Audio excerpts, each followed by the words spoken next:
ये चेक करना है कि ये वाली जो सीक्वेंस है ये ज्योमेट्रिक सीक्वेंस है या नहीं है। अगर ये ज्योमेट्रिक सीक्वेंस है तो इसकी कॉमन रेशो क्या होगी। आपने इस तरह करना है, हर सेकंड टर्म को फर्स्ट टर्म से डिवाइड करना है। ये वाली सेकंड टर्म है, ये फर्स्ट टर्म है, इसको डिवाइड करें तो आपके पास 2 आएगा।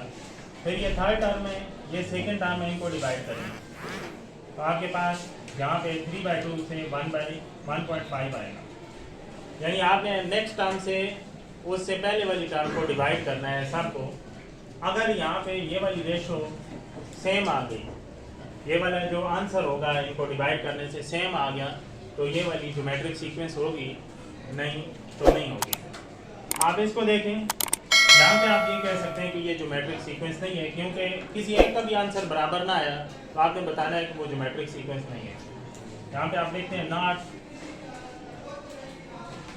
Geometric sequence. इस क्वेश्चन में देखें, सेकंड टर्म 100 है, फर्स्ट टर्म 10 है। इनकी कटिंग आप करेंगे तो आपके पास सिर्फ 10 रह जाएगा। आगे थर्ड टर्म आपके पास 1000 है और सेकंड टर्म इसको आप डिवाइड करेंगे, ये 202 से कैंसिल हो जाएंगे और 10 रह जाएगा। ये दो टर्म सेम आई आपके पास जहाँ तक उसने दी हुई थी सीक्वेंस, इसलिए हम कहेंगे ये टर्म सेम होने की वजह से ये जो सीक्वेंस है ये वाली ज्योमेट्रिक सीक्वेंस है।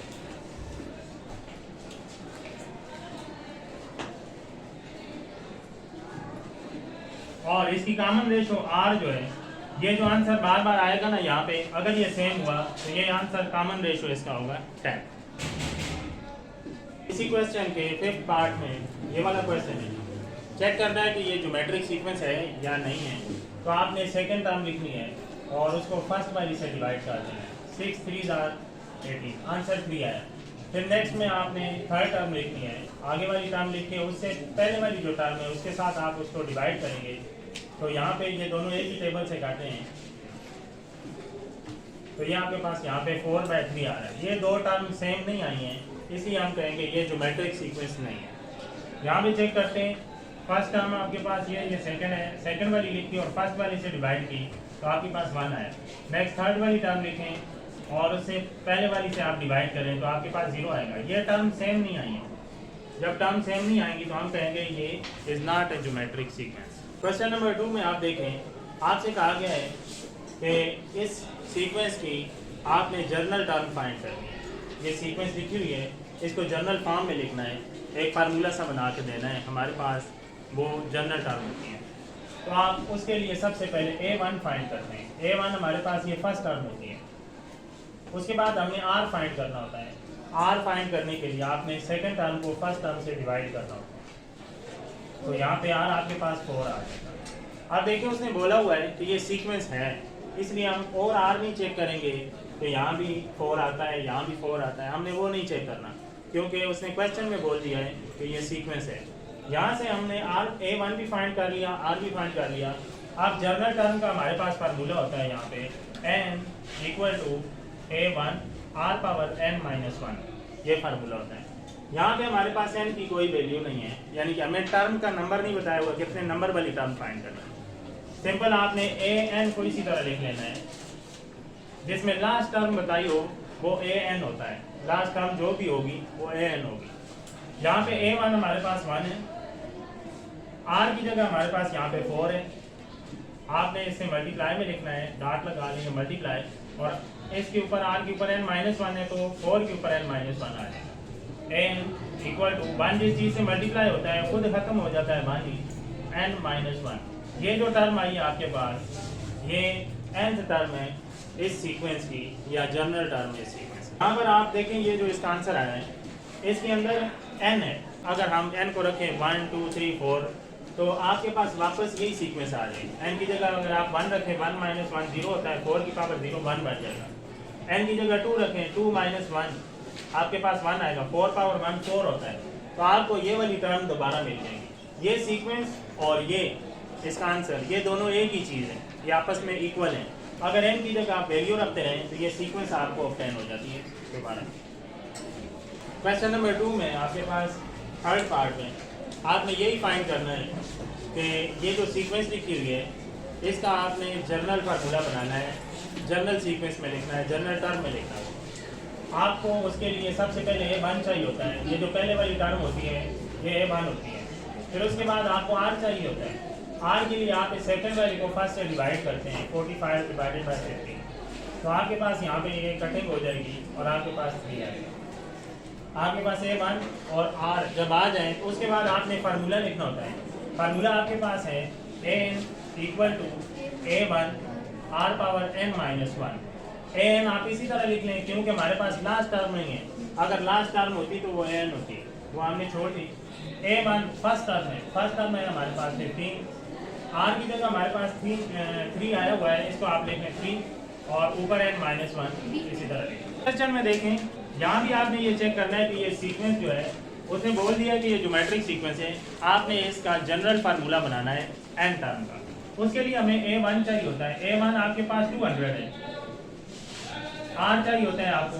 R के लिए आप सेकंड टर्म लिखते हैं, उसको फर्स्ट टर्म के साथ डिवाइड करते हैं, ये 2 0 इन 2 0 से कैंसिल हो जाते हैं और यहाँ पे R आपके पास आता है 1/2। आगे बाद जब A1 और R आ जाता है फिर आप ये फार्मूला लिखते हैं, An equal to A1 R power n minus 1। उसके बाद आपने A1 और R की वैल्यू पुट करनी होती है। इसमें A1 की वैल्यू आपके पास है 200 और R की वैल्यू यहाँ पे देखें 1/2 दी हुई है, 1/2 होल पावर n माइनस 1 ऊपर वैसे ही आपने लिखना है। A1 और R की वैल्यू लिखी है हमने, सिर्फ n माइनस 1 वैसे ही आ गया। एक और स्टेप आप इसका ये कर सकते हैं कि 200 1 की कोई भी पावर हो वो खत्म हो जाती है और बाय में जो 2 है n माइनस 1 आप इसके ऊपर लिख लें। ये पावर अगर 1 के ऊपर और इसके ऊपर अलग करें, 1 की खत्म हो जाएगी ये पावर और 2 के ऊपर इसी तरह आ जाएगी n माइनस 1। अब ये जो आपके पास आंसर आया है ये इस सीक्वेंस की जनरल टर्म है। आप इसके अंदर n की जगह अगर 1 रखें तो आपको ये पहली टर्म मिलेगी 200। अगर आप n की जगह 2 लिखें यहाँ पे तो आपको दूसरी टर्म मिलेगी, n की जगह 3 लिखें तो तीसरी और इसी तरह सो ऑन, ये काम चलता रहेगा। ये इसका आंसर है।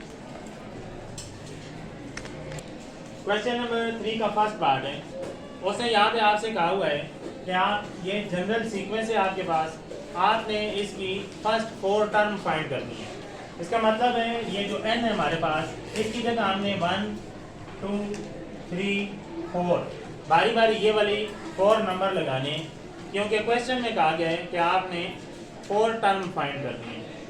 n की जगह हम इस क्वेश्चन में पहले put n equal to 1 put करेंगे। यहाँ पे n की जगह 1 आएगा, A1 इक्वल टू 3 इसी तरह लिखें, डॉट का मतलब है मल्टीप्लाई 2 की पावर n की जगह 1 माइनस 1, n की जगह हमने 1 लिखा, ये माइनस और ये वाला 1 इसी तरह आ जाएगा।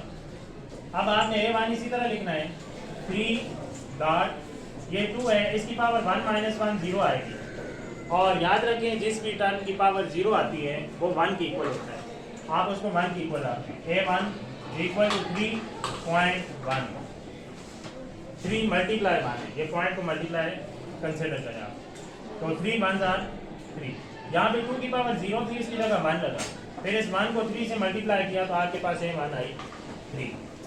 सेकेंड हम पुट करते हैं, पुट n इक्वल टू 2, इस जनरल टर्म के अंदर n की वैल्यू आप 2 लगाते हैं, n की जगह 2 आएगा, 3 वैसी मल्टीप्लाई 2 पावर 2, n की जगह यहाँ पे 2 लिखा माइनस 1, A2 आपके पास इसी तरह आएगा 3.2 की पावर 2 माइनस 1 1 होता है और पावर 1 आ जाए तो उसको इसी तरह छोड़ देते हैं, हटा देते हैं, क्योंकि 2 की पावर 1 2 ही होता है।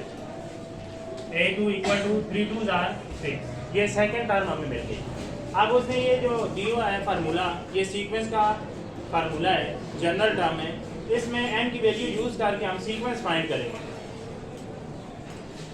नेक्स्ट आप पुट करें, पुट n इक्वल टू 3, यहाँ पे आप n की जगह 3 पुट करेंगे, A3 is equal to 3 multiply 2 की पावर, इसके ऊपर भी n है तो उसकी जगह 3 आएगा minus 1, A3 is equal to 3 multiply 2 की power 2, A3 is equal to 3, 2 power 2 का मतलब है 2 को 2 टाइम मल्टीप्लाई करना है, 2 टाइम 2 से ही मल्टीप्लाई करना है, 2 2 are 4, A3 equal to 3 4 are 12। ये हमारे पास थर्ड टर्म आ गई।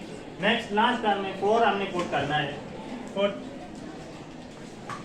n equal to 4, a power a के साथ n है तो यहाँ पे आपने 4 लिखना है, इक्वल टू, उसके बाद देखिए हमारे पास 3 है, डॉट 2 की पावर n माइनस 1 है तो n की जगह आपने 4 लगाना है -1। यहाँ पे 4 equal to 3 multiply 2 power 4 minus 1 3 हो जाएगी। a4 इक्वल टू, नेक्स्ट आपने 2 की जो पावर है इसको खत्म करने के लिए 2 को 3 टाइम मल्टीप्लाई करना है। 2 पावर 3 का मतलब है 2 को 3 टाइम मल्टीप्लाई करें 2 के साथ ही।